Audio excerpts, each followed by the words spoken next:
a tratar de revertir todo ese cuadro fisiopatológico que les mencioné anteriormente, revertir la cetosis y revertir la acidosis como tal en este paciente.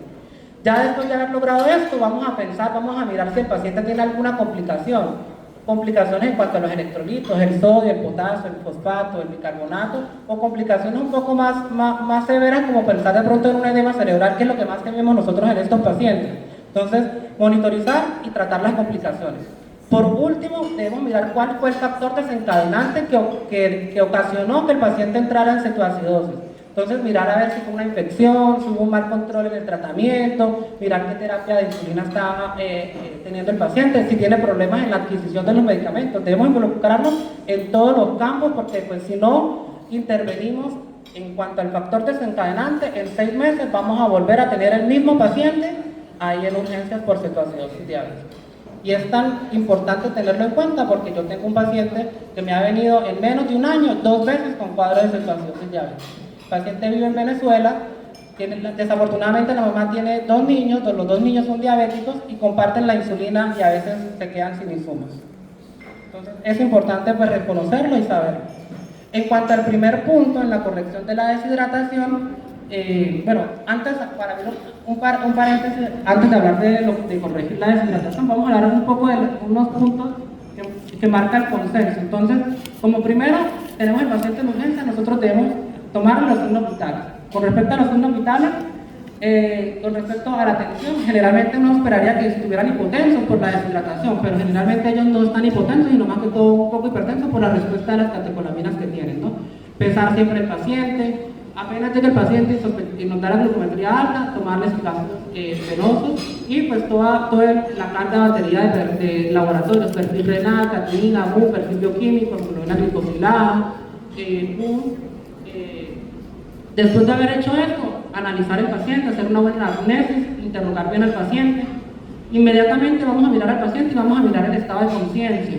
Con respecto al estado de conciencia, lo vamos a evaluar por la escala de Glasgow, ¿ya? Con respecto a si estuviese alterada la escala de Glasgow, el consenso nos dice de que realmente la intubación endotraqueal en los pacientes con cetoacidosis diabética no la recomienda. Únicamente en el caso de que esté estuporoso, en coma, obnulado.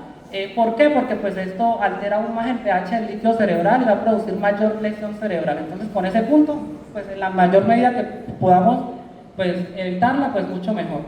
Los pacientes que tengan riesgo de broncoaspiración, alteración del estado de conciencia, recomiendan colocar una sondita nasogástrica y con eso evitamos eso. Con la sonda vesical dicen que pues la podemos usar o no la podemos usar, pero lo que sí hacen salvedad es que no debemos corregir pérdidas urinarias. Con respecto a lo que es las vías, recomiendan 3 vías mínimas y que la insulina debe pasarse solamente por una vía para evitar interrupciones. Con respecto al oxígeno, solamente lo vamos a utilizar cuando haya falla circulatoria o el paciente esté choqueado. Son las 2 indicaciones. Y por último, los catéteres venosos centrales en pacientes con cetoacidosis diabética no es como que una recomendación fuerte para usarlo. Ellos dicen que hay mayor riesgo de trombosis y si es cierto, dentro de lo que manejé el año pasado, un paciente le pusieron precisamente el catéter venoso y hizo trombosis a los 10 días de ingreso de la unidad de cuidados intensivos, entonces yo no lo recomiendo. Reposición de líquidos y electrolitos. Entonces cuando nosotros vamos a reponer líquidos debemos tener en cuenta 3 puntos importantes. ¿Qué es lo que vamos a hacer con los líquidos? ¿Qué es lo que nosotros vamos a corregir? ¿Qué cantidad de bolo vamos a administrar? Está como que esa pregunta siempre. Entonces siempre debemos tener en cuenta 3 puntos importantes. El bolo de expansión o ese bolo que vamos a pasar en el primer momento, calcular el déficit de agua y por último nunca olvidarnos de las necesidades basales del paciente porque el paciente va a quedar sin vía oral, entonces necesita sus necesidades basales. Entre esos 3 puntos pues nosotros vamos a calcular el volumen total de los líquidos del paciente. Saltándonos un poco al número 2, calculando el déficit de agua, anteriormente el consenso pues nos daba como que calcular ese déficit de agua pues al clínico, dependiendo pues para lo que uno era ojo seco, el otro ojo hundido, el otro, para el otro médico era ojo semi hundido o boca seca, boca semiseca. Entonces no era como un parámetro era más subjetivo del clínico y no había, muchos pacientes quedaban pues corto de líquidos, deshidratados. Entonces, ¿qué hizo este consenso? Nos da como que una meta más objetiva, utilizando los gases o clasificar la acidosis metabólica de los pacientes y dependiendo al grado de acidosis, pues corregir la deshidratación en estos pacientes. Entonces, en caso del paciente que entre en cetoacidosis diabética leve, hablamos cuando es leve, con un pH menor de 7,3, con un bicarbonato menor de 18, vamos a corregir la deshidratación a un 5% del D. Moderado, un pH menor de 7,2, bicarbonato menor de 10 y la vamos a corregir al 7%. Ya cuando es una cetoacidosis severa, el pH está menor de 7,1, el bicarbonato menor de 5 y lo vamos a corregir hasta el 10%. Nos saltamos del 2, ahora nos pasamos al 1, el primer bolo de expansión. ¿Qué queremos nosotros con ese bolo de expansión? Queremos como que restablecer el flujo circulante y mejorar lo que es la filtración glomerular de nuestros pacientes. No nos olvidemos de pacientes que estén en cetoacidosis moderada severa, si necesitamos realizar el IRCP, la resucitación, a veces pues realizar. En cuanto a la intervención como tal de los líquidos, la recomendación es de 10 a 20 cc por kilo y pasarlo de 20 a 30 minutos. Solo después de la hora iniciar la insulina como tal. En los casos que son leves, cetoacidosis leves, no está contraindicado en la vía oral, se podría hidratar a estos pacientes mediante vía oral. Inclusive la insulina en los pacientes que tienen cetoacidosis leve, que posteriormente les voy a hablar de un caso en específico, podemos manejarla inclusive con insulinas subcutáneas. Entonces, ¿qué tenemos acá? Para hacer un poco más práctico, traté como de hacer un caso clínico para este primer punto, para que pues no haya como que confusión en cómo manejar los líquidos en los pacientes con cetoacidosis diabética. Entonces tenemos un paciente de 12 años de edad, tiene síntomas inespecíficos como les mencioné anteriormente y también tiene como que la triada clásica de la cetoacidosis diabética. ¿Qué vamos a hacer? Vamos a evaluar el estado de conciencia, el grado de deshidratación y mirar el factor desencadenante, que en este punto fue un foco infeccioso. ¿Qué vamos a mirar? Ya es un paciente conocido, es un diabético ya pues, conocido por el servicio de endocrinología pediátrica.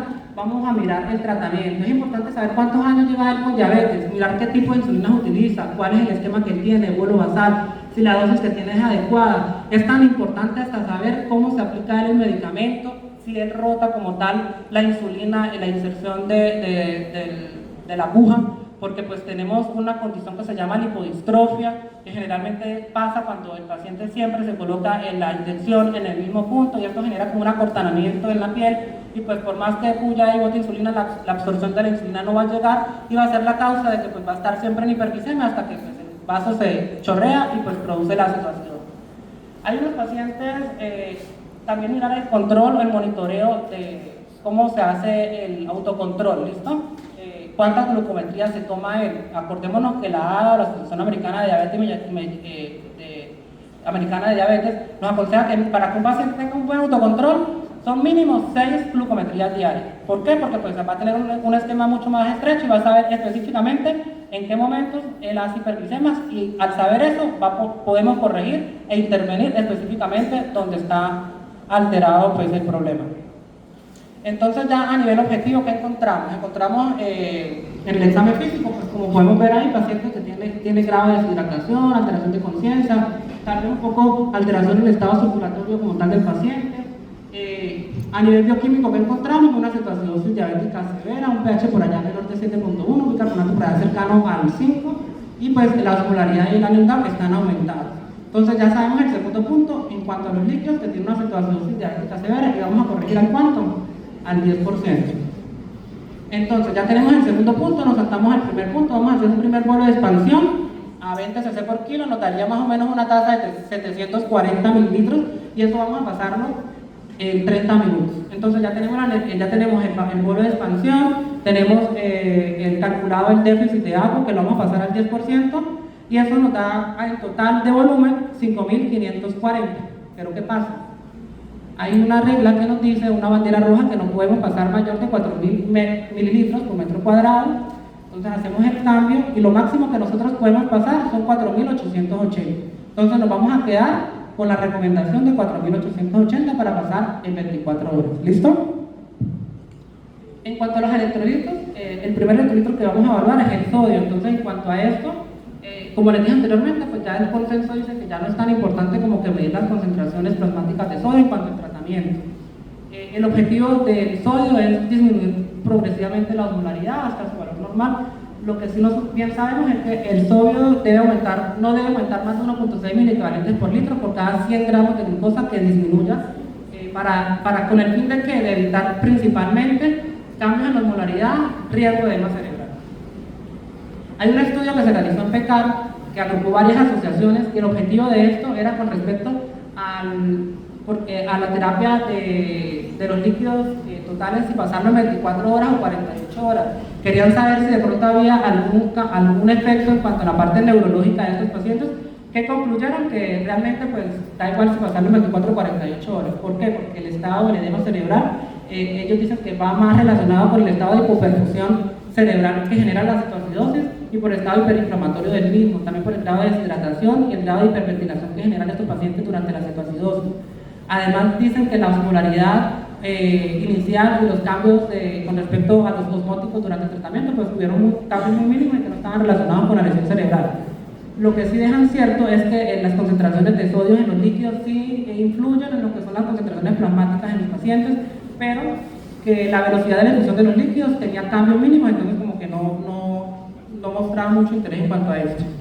En cuanto al potasio, generalmente todos los pacientes con cetoacidosis diabética tienen depresión de potasio previa. Aparte de eso, si empezamos la terapia insulínica como tal, nos va a arrastrar más potasio y se va a caer más el potasio. Entonces la recomendación en este consenso, pues el potasio lo debemos suministrar sí o sí en los pacientes con cetoacidosis diabética. Pero hay unos puntos, hacen la claridad o salvedad en unos puntos en qué momentos usarlo y en qué momentos no. Entonces, obviamente en casos de hipercalemia mayor a 6, no usarlo. Margen de seguridad de 3.5 a 5.5. En caso de que el paciente tuviese todo lo contrario, la hipocalemia, primero debemos tratar la hipocalemia no mayor a 0.5 miligramos por litro por IB, y ya después de haber corregido el potasio, ahí sí iniciamos la terapia insulínica en estos pacientes. Siempre constatar diuresis es importante y es importante lo que les hablaba tal vez anteriormente, monitorizar a los pacientes porque en el monitor ahí podemos ver gráficamente cómo está su parte electrocardiográfica y podemos mirar con las ondas T indirectamente cómo está el potasio. Entonces, si en caso de hipocalemia, ¿qué vamos a encontrar? Una inversión de la onda T.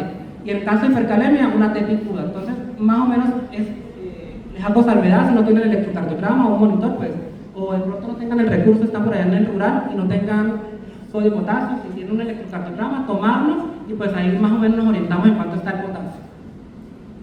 En cuanto al bicarbonato, ellos nos dicen que el consenso es claro, dice el bicarbonato en cetoacidosis diabética no usarlo. ¿Por qué? Porque hay mayor riesgo de hipocalemia, mayor riesgo de edema cerebral. Deja una salvedad que solamente lo vamos a utilizar en caso de que el pH estuviese menor a 6.9 plus o más si tuviese alguna alteración en la contractilidad cardíaca. De resto, realmente no se utiliza. En cuanto al fósforo, el fósforo para hablar de hipocalemia es menor de 2 miligramos por decilitro. No hay estudios en ningún lado que se hayan hecho en pacientes con cetoacidosis diabética, por eso ellos tampoco recomiendan como que el uso indiscriminado de fósforo en esos pacientes. Generalmente se encuentra hasta el 50-60% de los pacientes con cetoacidosis diabética. La hipofosfatemia está más relacionada con el tiempo prolongado de la administración de líquidos y el atraso del inicio de la vía oral en estos pacientes con cetoacidosis diabética. Acá les dejo dos formulitas de la medición del GAP, la osmolaridad efectiva en nuestra paciente se encontraba aumentada, como les dije anteriormente. En síntesis, ¿qué tenemos hasta el momento con respecto a los líquidos? Que vamos a pasar un bolo total de 4.880 para 24 horas. Haciendo más o menos en la transversión, nos da más o menos 203 mililitros por hora. Pero otra banderita roja que nos dice no podemos pasar en las primeras 4 horas mayor de 50 mililitros por kilogramo. Haciendo esta conversión, debemos sumar a esto el bolo de expansión que nosotros hicimos.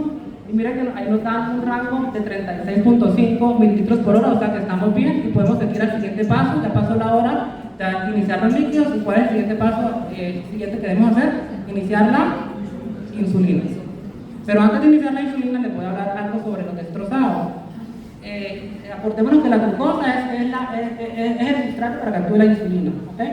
Con esto que vamos a lograr, vamos a revertir la cetosis también y vamos a mejorar lo que es la lipólisis en estos pacientes. Con respecto a lo que son la medición de glucosa o el control de glucosa en este paciente, el consenso dice que no debe ser mayor a 5 milimoles por litro, o sea, no debemos descender más de 90 miligramos por decilitro por hora en los pacientes con cetoacidosis diabética y debemos tener como un margen entre 200 a 300, tenerlo como que dentro de esos parámetros. ¿Cuándo iniciar destrozados al 5%? Ellos recomiendan iniciarlos cuando esté por debajo de 250 hasta 300 miligramos por decilitro, o cuando haya caída brusca de lo que le dije, mayor de 5 milimoles por hora de la glucosa o la glucometría que nosotros tomemos. En los casos de los pacientes presenten hipoglicemia, no debemos bajar la insulina, debemos aumentar ¿qué? El flujo metabólico de nuestros pacientes. Seguimos avanzando, ya pasó la hora de nuestro paciente, acá tenemos un control de gases, siguen acidosis moderada, leve, moderada, severa, mejoría un poco del anion gap y pues alteraciones en los iones, ¿no? Vamos a iniciar ¿qué? Vamos a iniciar la insulina. La recomendación es insulina regular o cristalina o los análogos, Lispro o Aspart, hasta que se resuelva la cetoacidosis. Criterios de resolución de la cetoacidosis: un pH mayor a ¿qué? A 7.3, un bicarbonato mayor a 18 y que no tenga cetonas ni en sangre ni en orina, o por lo menos 1 milimol por litro. ¿Qué vamos a lograr con la insulina? ¿Qué queremos con la insulina? Acordémonos que la insulina restaura lo que es el metabolismo celular. Aparte de eso, nos va a ayudar a suprimir lo que es la cetogénesis y la lipólisis en los pacientes. Siempre vamos a empezarla 1 hora después de haber iniciado los líquidos. Ellos nos recomiendan utilizar bolos porque va a haber mayor riesgo de hipocalemia y pues edema cerebral en estos pacientes. ¿Cuál es el objetivo? Como les dije anteriormente, disminuir entre 36 a 90 miligramos por decilitro por hora. Es el rango en el cual nosotros debemos, es el margen de seguridad en el cual nosotros vamos a llevar a nuestro paciente. No mayor a 90 porque hay cambios bruscos de la osmolaridad, se traduce como mayor riesgo de edema cerebral, ¿no? En cuanto al goteo, esto es algo muy importante. Entonces, ¿cómo diluir esa mezcla? Lo más fácil para todos es una relación 1 a 1. 50 cc de solución salina, 50 unidades de insulina y no nos matamos la cabeza y tenemos 1 a 1. ¿Listo? Entonces nuestra paciente pesa 37 kilos, vamos a hacer a 0.1, nos da 3.7 cc por hora. En este caso en específico. Acuérdense que yo les hablé anteriormente de los casos que tienen cetoacidosis leve, entonces podemos iniciar la hidratación vía oral y la insulina también la podemos actuar subcutánea en estos casos. Hace 3 días, precisamente organizando esta charla, me llama el doctor Uribe en la clínica Duarte. Tiene una paciente de 8 años que tiene un pH en 7.3, un bicarbonato por allá en 18, no estaba deshidratada, pero sí tenía una glicemia en 400, 500, llegando casi, y tenía cetonas en orina y en sangre, y una hemoglobina glicosilada de 13. O sea, tenemos un diagnóstico de una paciente diabética tipo 1, bioquímicamente confirmada, y tal vez una cetoacidosis diabética leve. Él me pidió que hacíamos, entonces yo le recomendé, iniciemos la vía oral, la hidratación, y en este caso puntual en específico, podemos manejar la insulinoterapia subcutánea. ¿Listo? Entonces, allá solamente tenían los análogos, la dosis total de los análogos es de 0.13 a 0.17 unidades por kilo por cada 2 horas. Y si tienen los análogos Aspart o Lispro,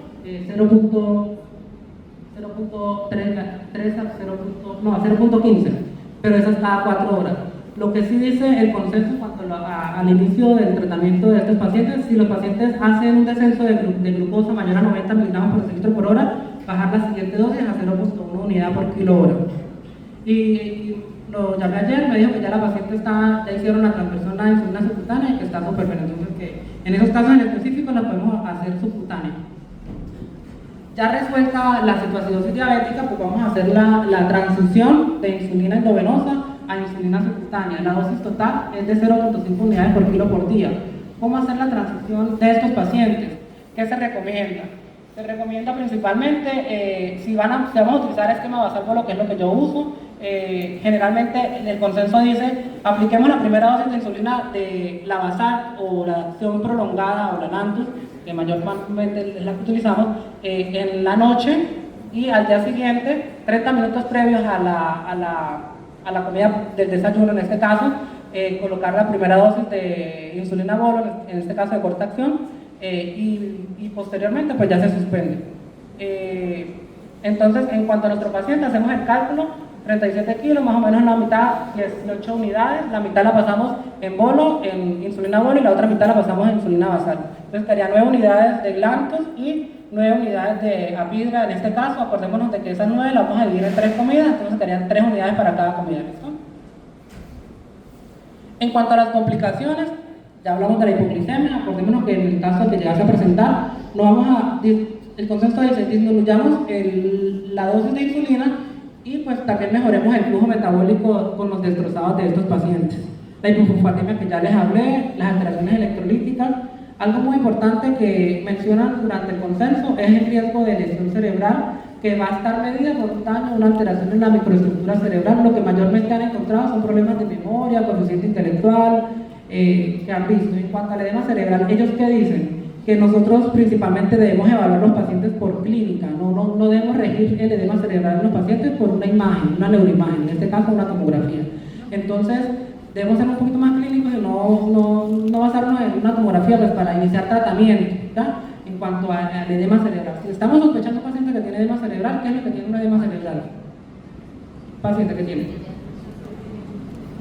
Entonces, tiene dolor de cabeza, tiene vómitos, aparte de eso, alteración del estado de conciencia, ¿no? Entonces, si nosotros nos llenamos de soporte de clínica del paciente y estamos sospechando que tiene edema cerebral, el consenso nos dice no atrasemos el uso al inicio del manitol o la solución hipertónica en los pacientes.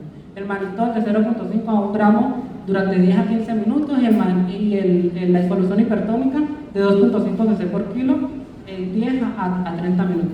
¿Qué nos dice el consenso? ¿Cuándo utilizar las imágenes o neuroimágenes de manera urgente? Usarlas cuando nosotros estemos sospechando lesiones vasculares, por ejemplo hemorragias o eventos trombóticos en los pacientes como tal. Y ya por último, puntos clave para llevar a casa. Entonces acordamos que la cetoacidosis diabética es una entidad que es grave y puede llegar a ser letal. Y determinar las causas en esto es importante pues para prevenir la recurrencia de los pacientes que lleguen siempre a cetoacidosis diabética. Es importante reconocer cuál es el factor que nos produjo eso, pues para evitar precisamente, como este caso que les dije del niño que ha vuelto 2 veces en menos de 6 meses por cetoacidosis diabética, que no queremos que pase. La hidratación es el pilar inicial en el tratamiento de los pacientes con cetoacidosis diabética. No correr con la insulina, acordémonos, hidratar siempre al paciente, 1 hora después, iniciar la terapia insulínica. Si el paciente persiste en acidosis, miremos otros lados, otros horizontes. Está bien hidratado, la insulina, la dosis está adecuada, mirar otros campos en los cuales podemos mejorar este punto. Espero les haya gustado. Muchas gracias.